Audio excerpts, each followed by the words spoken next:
नमस्कार दोस्तों, स्वागत है आप सबका एक और YouTube वीडियो में। हाउस ऑफ स्टॉक में मैं आपका फिर से स्वागत करता हूं। आज के वीडियो में हम वेदांता के बारे में बात करेंगे। वेदांता में रिसेंट कॉर्पोरेट डेवलपमेंट्स देखने को मिल रहे हैं। देखने को मिल रहा है कि वेदांता लिमिटेड 6 लिस्टेड कंपनी में डीमर्ज होने वाली है। अब ये 6 लिस्टेड कंपनी शेयर होल्डर्स को कैसे मिलेगी? शेयर होल्डर को एक के बदले एक शेयर मिलेगा, यानी टोटल शेयर होल्डर को 6 शेयर मिलने वाले अलग अलग 6 कंपनीज के। अब ये 6 शेयर कौन कौन से होंगे? तो ये 6 शेयर अलग अलग 6 कंपनी के होंगे, जिसमें पावर का नाम आ रहा है, स्टील का नाम आ रहा है और अलग अलग शेयर हैं जो आपने न्यूज में देखा ही होगा। आज के वीडियो में हम इसलिए यहाँ पर सामने नहीं आए कि कौन कौन से 6 शेयर मिलेंगे या क्या होगा, कैसे होगा, उसके बारे में बात करने के लिए नहीं आए। हम बात करने के लिए आज यहाँ पर इसलिए आए क्योंकि हमें लगता है कि इसके बारे में बात करना बहुत जरूरी है। बात करना कैसे जरूरी है? देखो, बात करना इसलिए जरूरी है कि वेदांता जैसा शेयर जो कोरोना काल में जब स्टॉक का भाव 80 रुपए पे था, तब वहाँ का मैनेजमेंट डिसाइड करता है कि हमें इसमें डीलिस्टिंग करानी चाहिए। और डीलिस्टिंग वो शेयर होल्डर के बेनिफिट के लिए तो कराना नहीं चाहते थे, वो कराना चाहते थे खुद के पर्सनल बेनिफिट के लिए। उनका खुद का कैसा पर्सनल बेनिफिट? तो उनका खुद का ऐसा पर्सनल बेनिफिट कि जहाँ पर स्टॉक का प्राइस 80 रुपए चल रहा है, वो चाहते हैं कि स्टॉक उन्हीं के आसपास कहीं पे डीलिस्ट हो जाए। जबकि LIC जैसा दिग्गज जो इसमें मेजोरिटी स्टेक होल्ड करता था, उसका मानना था कि कम से कम इसको 300 रुपए प्लस पर डीलिस्ट होना चाहिए। तो वो तो डीलिस्टिंग के लिए तैयार हो गए थे। माइनॉरिटी शेयर होल्डर के बारे में आप सोच रहे होते तो आप डीलिस्ट कराने के लिए तैयार ही नहीं होते। चलो खैर, जाने दो इस बात को, दूसरी बात करते हैं। क्या ये पहला ऐसा केस है भारत के इतिहास में कि कोई अपने कंपनियों को डीमर्ज कराने के लिए आया है? नहीं, ये पहला केस तो नहीं है। इसके पहले भी अलग अलग कंपनियां आ चुकी है। कैसी कैसी कंपनियां आ चुकी है? तो सर, सबसे पहले तो अनिल अंबानी ने खुद ने अपने सारे बिजनेस अलग किए थे। ठीक है, अनिल अंबानी ने किए थे। फ्यूचर ग्रुप, आपने नाम तो सुना ही होगा, फ्यूचर ग्रुप, उसने भी अपने सारे अलग अलग शेयरों को अलग अलग डीमर्ज कराकर अलग अलग लिस्ट करने की कोशिश की है। ठीक है, की है। इन दोनों का क्या हुआ आप सब जानते हैं कि दोनों की दोनों फेल हो गई और रिटेल इन्वेस्टरों का पूरा पैसा लॉस में चला गया।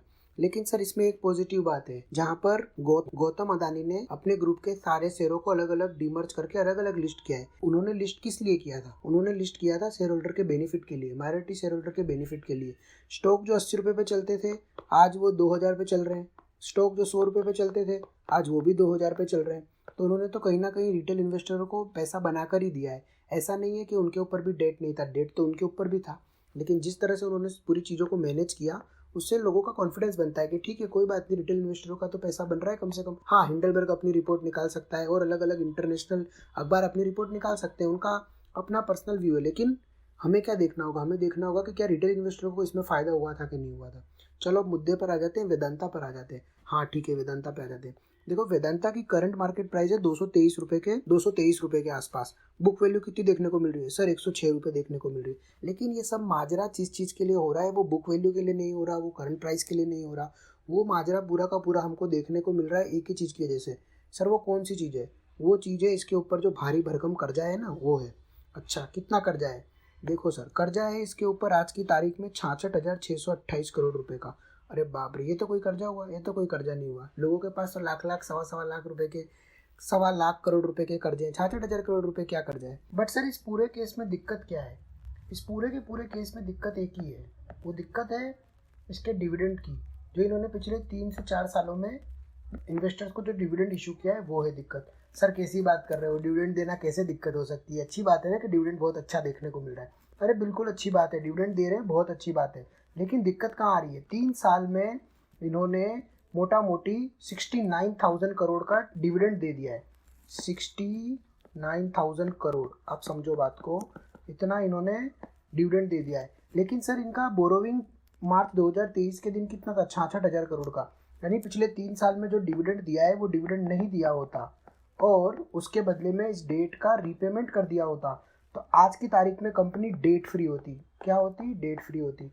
बट सर, इसमें दिक्कत क्या है? अगर कोई कंपनी अपने इन्वेस्टर्स को डिविडेंड देना चाहती है तो इसमें रॉन्ग क्या है? रॉन्ग कुछ भी नहीं है, आप दीजिए डिविडेंड, आपका फर्ज बनता है, आपका हक है, आप दे सकते हो डिविडेंड। दिक्कत तब आती है जब आप अपने फ्री रिजर्व में से डिविडेंड देने की कोशिश करते हो। सर वो आपको कैसे पता चला? देखो, मुझे यहाँ से पता चला। कंपनी का पिछले साल में EPS था 28 रुपये का। कंपनी डिविडेंड देता है 357% का, यानी 28 रुपये का 357% कंपनी डिविडेंड दे देती है। तो ये डिविडेंड कंपनी ने अपने कमाए हुए प्रॉफिट में से तो नहीं दिया है, कंपनी ने आउट ऑफ फ्री रिजर्व ही दिया होगा। वो कैसे पता चला? चलो वो भी बता देता हूँ। देखो, वो पता चला मुझे इनके बैलेंस शीट से। अब इसकी बैलेंस शीट को आप थोड़ा भी ध्यान से देखोगे तो आपको क्या देखने को मिलेगा? सर पिछले साल रिजर्व के आंकड़े को देखिए आप। ठीक है। मार्च 2022 में रिजर्व थे 65,000 करोड़, उसके बाद मार्च 2023 में हो गए 39,000 crore. Oh my God, 20,000 crore रुपए का आपने सिर्फ फ्री रिजर्व यूज कर दिया सिर्फ और सिर्फ डिविडेंड देने के लिए। वो डिविडेंड आपने किसको दिया? आपने दिया इन्वेस्टर को। सर बहुत अच्छी बात है, रिटेल इन्वेस्टर को दिया। अरे रिटेल इन्वेस्टर्स को नहीं दिया है डिविडेंड, डिविडेंड दिया है उसने अपनी पेरेंट कंपनी को। आप शेयर होल्डिंग पैटर्न देखो, शेयर होल्डिंग पैटर्न जो 2020 में 55% हिस्सेदारी प्रमोटर के पास थी, वो ऐसी बढ़ी कि आज की तारीख में 68.11 के आसपास हो गई है। एफआईआई अपनी हिस्सेदारी लगातार घटा रहे हैं, डीआईआई अपनी हिस्सेदारी लगातार घटा रहे हैं। और हमको तो इतना ही समझ आता है कि एफआईआई और डीआईआई मार्केट में सबसे ज़्यादा जानते हैं, रिटेल कम से कम रिटेल इन्वेस्टर से तो ज़्यादा ही जानते हैं। लेकिन रिटेल इन्वेस्टर वहीं के वहीं है, 15 से 14 के आसपास, कोई बात नहीं। मतलब प्रमोटर ने एफआईआई और डीआईआई का पूरा माल प्रमोटर ने खरीद लिया और अपने आप को ही डिविडेंड इशू कर दिया। अभी डिविडेंड उसने अपनी पेरेंट कंपनी को इशू किया है और पेरेंट कंपनी इसमें से अपना लोन चुकता कर रही है। ठीक है, लोन चुकता कर रही है, कोई बात नहीं, यहाँ तक भी कोई दिक्कत नहीं है, हमको कोई परेशानी नहीं है। डिविडेंड दो, बांटो, कुछ भी करो, हमको कोई दिक्कत अभी तक समझ में नहीं आ रही है। लेकिन अब मैं जो आपको बताऊंगा उससे आपको शायद दिक्कत नज़र आने लग जाए। क्या बताने वाले हो ऐसा? देखो, मार्च 2023 वाली जो बैलेंस शीट है उसको आप रन करोगे तो आपको देखने को मिलेगा कि कंपनी ने मोटा मोटी कितना प्रॉफिट कमाया है। कंपनी ने प्रॉफिट कमाया है 14,503 रुपीज़ का। ठीक है, अगर जो ये इंटरेस्ट पे किया है 6,225 का, इसको अगर आप डेट फ्री हो जाती कंपनी तो ये इंटरेस्ट पे नहीं करना पड़ता। मतलब मोटा मोटी कंपनी का प्रॉफिट कितना हो जाता? 20,000 करोड़ के आसपास हो जाता। आपके लिए एक होमवर्क है, आप चेक करना कि आईटीसी का 2023 का प्रॉफिट कितना था। आईटीसी का 2023 का प्रॉफिट था 18,000 करोड़ रुपए। उससे ज़्यादा प्रॉफिट हो जाता वेदांता कंपनी का पिछले साल में। इतना तगड़ा प्रॉफिट कमाने के पास इनके पास चांस था, लेकिन इन्होंने उसे गवा दिया। भारत की टॉप 10 कंपनीज में आ जाती है जो सबसे ज़्यादा प्रॉफिट अर्न करती है। ठीक है, इससे भी कोई दिक्कत आपको परेशानी देखने को नहीं मिल रही होगी। लेकिन अब एक परेशानी और दिखाता हूँ आपको। जब इसने अपने फ्री रिजर्व में से जो डिविडेंड इशू किया, उसके बाद इसका जो बुक वैल्यू होती है उस पर कितना नेगेटिव इम्पैक्ट हुआ आपको देखने को मिलेगा। 39,000 करोड़ रुपए और 372, इन दोनों को आप टोटल कर लो तो मोटा मोटी 40,000 करोड़ रुपए हो रहा है। इसके कारण आज के दिन में इसकी बुक वैल्यू कितनी देखने को मिल रही है? सर इसकी बुक वैल्यू देखने को मिल रही है 106 रुपये। लेकिन अगर ये 40,000 करोड़ रुपए इसके पास आज है, उसके सामने 106 देखने को मिल रही है। जो 25,000 करोड़ रुपए इन्होंने यूज़ कर लिए डिविडेंड देने के लिए, वो भी इसमें ऐड हो जाते तो कम से कम बुक वैल्यू 135 रुपये के आसपास होनी चाहिए थी।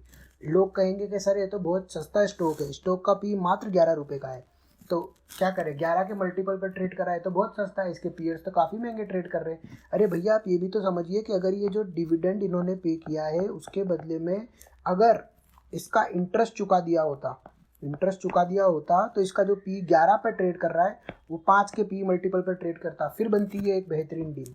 लेकिन अभी इसका पी बन रहा है 11 का, वो भी अच्छी, ठीक है कोई बात नहीं। पर सर अब एक 6 शेयर मिलने वाले हैं, 6 शेयर का क्या करेंगे? अरे मैं कहता हूँ 50 रुपये पे भी एक शेयर लिस्ट हो जाए तो भी 300 रुपये का शेयर हो गया। अरे सर करंट मार्केट प्राइस 223 चल रही है, अभी खरीद लेता हूँ, मस्त प्रॉफिट हो जाएगा। लेकिन भाई ऐसी बात नहीं है। आपको राणा कपूर याद है, यस बैंक वाले? हाँ याद है। उनका एक सेंटेंस था कि डायमंड्स आर फॉरएवर। तो इस सेंटेंस का इधर क्या लेना देना है? उनका ये सेंटेंस तब आया था जब स्टॉक का प्राइस लगातार नीचे गिर रहा था और लोग पैनिक कर रहे थे। तो लोगों ने, रिपोर्टर ने उनसे पूछा कि क्या आप आपकी होल्डिंग भी सेल करने वाले हैं? उन्होंने उस दौर में कहा था कि डायमंड्स आर फॉरएवर, मैं अपनी होल्डिंग कभी भी शेयर नहीं करूंगा, ये मेरे बच्चों को मैं देकर जाऊंगा। अच्छा, बहुत अच्छी बात है। लेकिन उसके अगले क्वार्टर में जब शेयर होल्डिंग रिपोर्ट सामने निकल कर आती है तो उसमें पता चलता है राणा कपूर अपने शेयर बेच कर चले गए।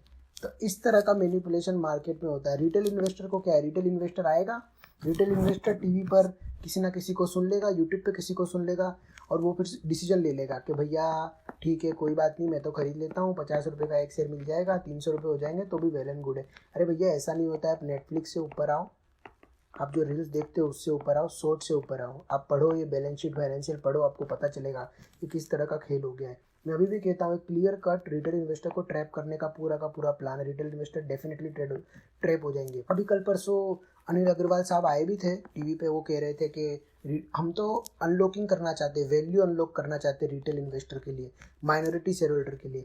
अरे भैया आप माइनॉरिटी शेयर होल्डर के बारे में सोच रहे होते तो आप जो भारी भरकम डिविडेंड चुका रहे थे वो नहीं करते। आप अपनी कंपनी को डेट फ्री करते और लंबे समय के लिए सर्वाइवल बनाते। हम तो कॉमर्स वाले स्टूडेंट हैं, हमें कॉमर्स वाले स्टूडेंट को बताया जाता है कि बैलेंस शीट को कैसे पढ़ना है, फाइनेंशियल्स को कैसे पढ़ना है, कौन कौन सी बात है जो आपको ध्यान रखनी है। अब इसमें मैंने ऐसा कौन सा साइंस बताया है जो आपको पता नहीं होगा। आपको भी पता होगा कि इसमें से ऐसे ऐसे अगर डिविडेंड दिया नहीं होता, इंटरेस्ट चुका दिया होता, इंटरेस्ट भी पेमेंट करना नहीं पड़ता, लोन चुका दिया होता, कितना अच्छा हो जाता। लेकिन कंपनी ऐसा नहीं करती है। कोई ना कोई आके आपको इस पे बाय की रिकमेंडेशन देगा, सेल की रिकमेंडेशन देगा। अभी भी आपको ऐसा कुछ नहीं मानना है, अपना खुद का डिसीजन लेना है, फाइनेंशियल्स देखने और फिर ही कोई बेहतरीन डिसीजन लेना है। So that is it for today guys. Video पसंद आया तो वीडियो को लाइक कीजिए, दोस्तों के साथ शेयर कीजिए और चैनल सब्सक्राइब नहीं किया तो अभी चैनल को सब्सक्राइब कर डालिए। Thank you so much.